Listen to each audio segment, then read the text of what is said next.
नमस्कार, मैं नरेश कुमार जेठिया आप सभी का मेरे यूट्यूब चैनल एनजी सोशियोलॉजी में हार्दिक स्वागत करता हूं। और आज मैं आपको एमए प्रेस सोशियोलॉजी की पेपर थर्ड का एक टॉपिक पढ़ाने जा रहा हूं। टॉपिक का नाम है आश्रम। आश्रम भारतीय सामाजिक व्यवस्था की एक बहुत महत्वपूर्ण विशेषता है। हम देखते हैं कि भारतीय समाज में आध्यात्मवाद और सांसारिकता में समन्वय स्थापित करने के प्रारंभ से ही प्रयत्न किया गया था और यहाँ त्याग और भोग दोनों को ही महत्व दिया गया। इस देश में व्यक्ति को संसार के प्रति उदासीन रहने को नहीं कहा गया और न ही सांसारिकता में अपने आप को इतना लीन कर देने को कहा गया कि वे जीवन के अंतिम लक्ष्य अर्थात मोक्ष प्राप्ति को ध्यान में ही नहीं रखे। भारतीय संस्कृति में इस बात का विशेष महत्व दिया गया है कि मनुष्य धर्म के अनुसार अपने कर्तव्य का पालन करे, संसार में रहते हुए त्याग और भोग की ओर प्रेरित हो और अंत में मोक्ष की प्राप्ति करें। इसी लक्ष्य को ध्यान में रखकर हमारे यहाँ एक व्यक्ति के संपूर्ण जीवन को 4 भागों में बांटा गया और प्रत्येक भाग में एक विशेष प्रकार की आचार संहिता प्रस्तावित की गई है। जीवन की इसी व्यवस्था को आश्रम व्यवस्था के नाम से जाना जाता है। अब हम बात करते हैं मीनिंग ऑफ आश्रम। आश्रम का जो अर्थ है, डॉक्टर जो प्रभु है उन्होंने कहा आश्रम शब्द श्रम धातु से बना, जिसका अर्थ परिश्रम या उद्योग करने से है। इस दृष्टि से आश्रम शब्द के 2 अर्थ हैं।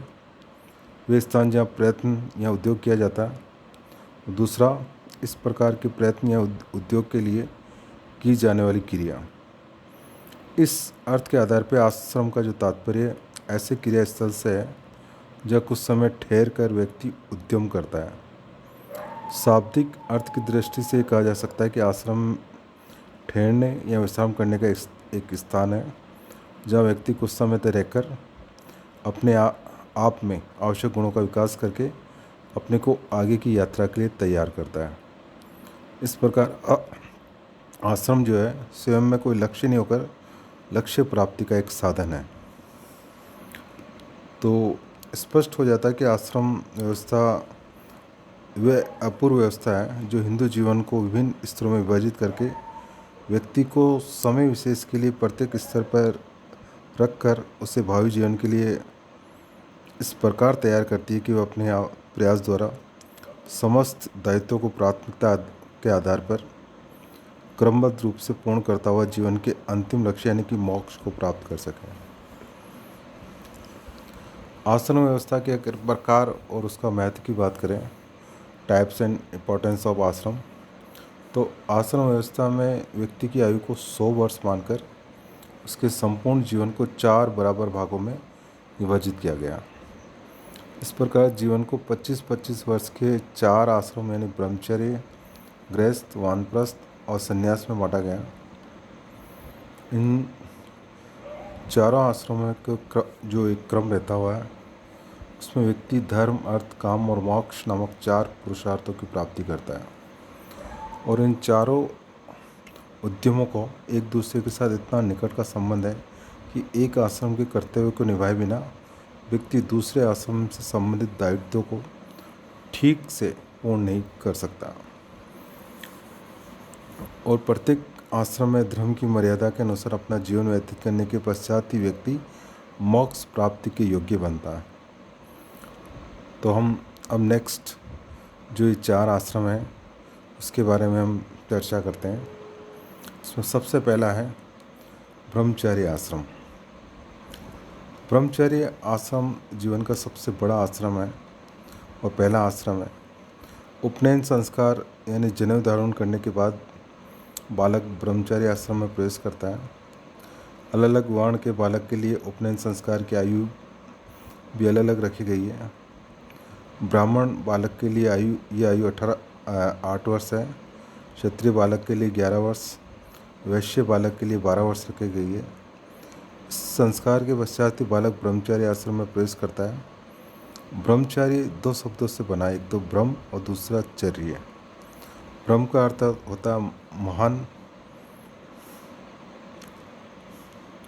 ब्रह्मचर्य का जो तात्पर्य होता है महानता के मार्ग पर चलना, यानी कि महान आत्माओं का अनुसरण करना। ब्रह्मचर्य का सामान्यतः अर्थ यौन संयम से भी लिया जाता है, किंतु ये तो ब्रह्मचर्य का एक पहलू है। ब्रह्मचर्य का तात्पर्य सभी प्रकार के संयम जैसे अनुशासन, कर्तव्य परायणता, नैतिकता, आचरण की शुद्धता और पवित्रता आदि से है। ब्रह्मचर्य का तात्पर्य केवल इंद्रियों से संयम से नहीं होता, वरन इंद्रियों पर संयम रखते हुए वेदों के अध्ययन से होता है। इस प्रकार इस आश्रम में ब्रह्मचारी संयम में रहता हुआ, ब्रह्मचारी जो है संयम में रहता हुआ अपने आप में अनेक गुणों का विकास करता है और अपने चरित्र का निर्माण करता हुआ भावी जीवन के लिए अपने को तैयार करता है। जहाँ तक जो ये ब्रह्मचारी आश्रम है, जिसमें बालक को गुरुकुल में रहना पड़ता है, और यहाँ उसे एक विशेष प्रकार की दिनचर्या बितानी होती है, और यहाँ आते ही बालक का अध्ययन कार्य प्रारंभ नहीं हो जाता है। उसे गुरु की अनेक प्रकार की सेवाएं करनी होती है, जैसे उसे आश्रम में झाड़ू लगानी पड़ती है, आश्रम की गाय चरानी पड़ती है, हवन के लिए जंगल से लकड़ी का और दान प्राप्त करना पड़ता है। जब गुरु बालक के कार्य से प्रसन्न हो जाता है तो ये समझ लेता है कि बालक में अध्ययन की वास्तविक इच्छा और जिज्ञासा है, तभी उसे वेदों के अध्ययन की आज्ञा दी जाती है। और वेदों के अध्ययन का महत्व सांस्कृतिक परंपराओं को एक पीढ़ी से दूसरी पीढ़ी तक पहुंचाने, ऋषि ऋण से छुटकारा प्राप्त करने और ऋषियों के प्रति श्रद्धा का भाव व्यक्त करने की दृष्टि से विशेष रूप से होता है। अब हम बात करते हैं कि इस आश्रम का महत्व क्या है। इस आश्रम में जो एक बालक है वो शारीरिक, मानसिक और बौद्धिक विकास इसमें होता है, और आध्यात्मिक विकास भी इसमें किया जाता है।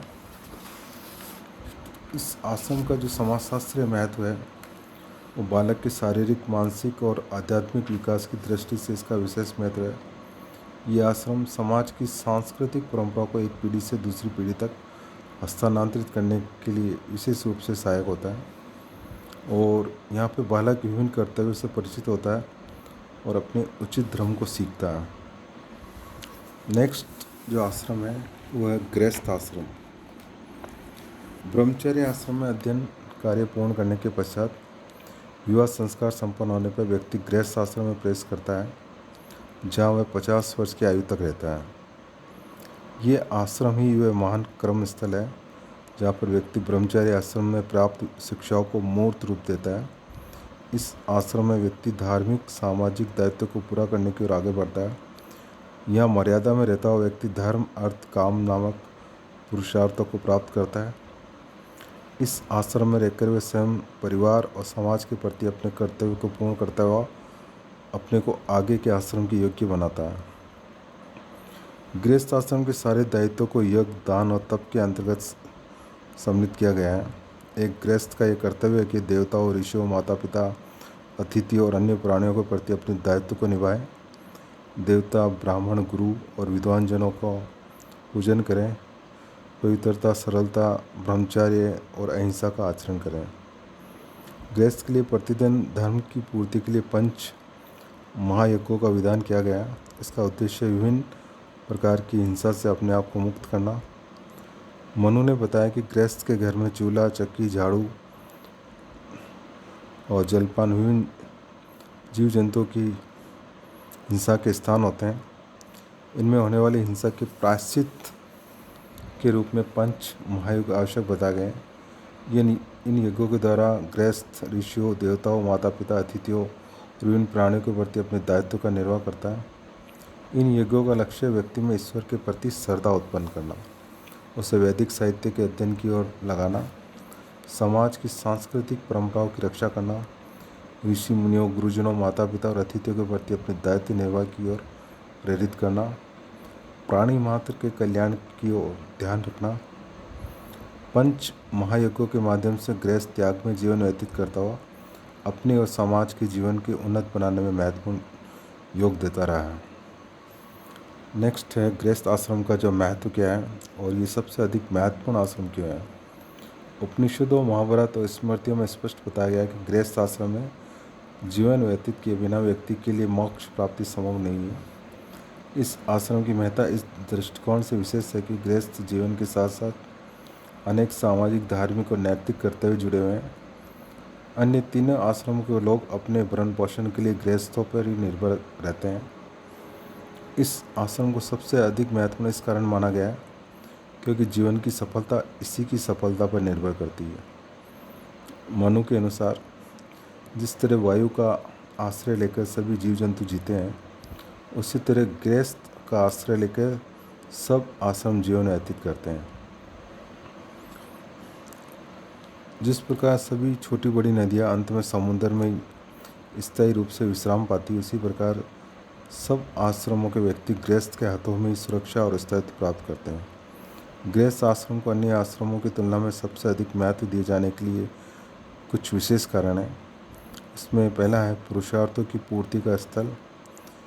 गृहस्थ आश्रम एक ऐसा स्थान है जहाँ अर्थ नामक पुरुषार्थ की उपार्जित किया जाता है और काम का उपभोग किया जाता है। अन्य तीनों आश्रमों में इन दोनों पुरुषार्थों की कोई व्यवस्था नहीं है। नेक्स्ट है यज्ञों का संपादन। सभी प्रकार के ऋणों से मुक्त होने के लिए यज्ञों की पूर्ति आवश्यक बताई गई है। ये यज्ञ 5 माने गए हैं: ब्रह्म यज्ञ, देव यज्ञ, पितृयज्ञ, भूत यज्ञ और अतिथि यज्ञ। इन 5 महायज्ञों का निर्वाह गृहस्थ आश्रम में ही सुगमतापूर्वक किया जा सकता है। नेक्स्ट है समाज के सामान्य कल्याण में योगदान। अन्य तीनों आश्रमों की अपेक्षा गृहस्थ आश्रम का समाज के सामान्य कल्याण की दृष्टि से सर्वाधिक महत्व है। एक गृहस्थी अन्य तीनों आश्रमों को लोगों की आवश्यकताओं की पूर्ति कर सामूहिक कल्याण में योग दे सकता है। गृहस्थ के सहयोग के बिना अन्य तीनों आश्रमों के लोग अपने कर्तव्यों को निभाना किसी भी रूप में उनके लिए संभव नहीं होता है। अतः गृहस्थ ही संपूर्ण समाज के हित में विशेष योग दे सकता है। इस कारण से ये आश्रम सभी आश्रमों से सबसे महत्वपूर्ण माना गया है। तो ये मैंने अभी आपको आश्रम व्यवस्था क्या होती है और इसके जो प्रमुख प्रकार हैं, इसमें से 2 प्रकार ब्रह्मचर्य आश्रम और गृहस्थ आश्रम के बारे में बताया। बाकी 2 और आश्रम है उसके बारे में मैं नेक्स्ट वीडियो में बताऊंगा। धन्यवाद।